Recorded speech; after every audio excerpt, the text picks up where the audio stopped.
जिसने wolf book पढ़ने के बाद मेरे पेट को बीमार कर दिया था।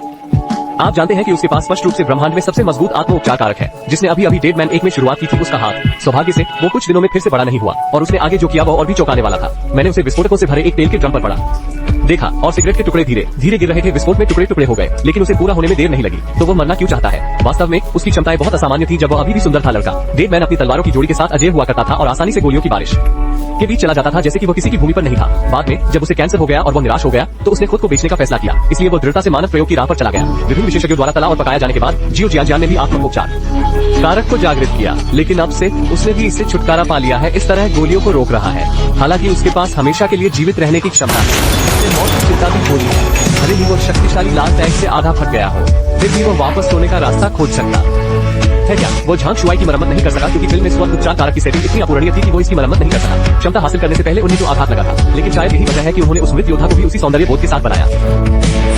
कोई आश्चर्य नहीं कि मार्वल फिल्में इतनी नई हैं। ये पता चला है कि उनके पीछे प्रशंसक हैं। आज हम मार्वल में कथानक के विवरण के बारे में बात करेंगे, जिसका अनुमान प्रशंसकों ने लगाया है। टोनी ने एक बार एक छोटे लड़के को जन्म दिया था। कई लोगों ने अनुमान लगाया कि यह लड़का पीटर पार्कर था जब वो एक बच्चा था।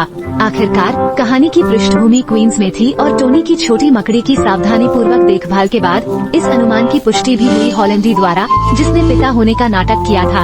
आयरन मैन के सभी प्रशंसकों ने अनुमान लगाया कि कैप्टन अमेरिका थोर का हथौड़ा उठा सकता है।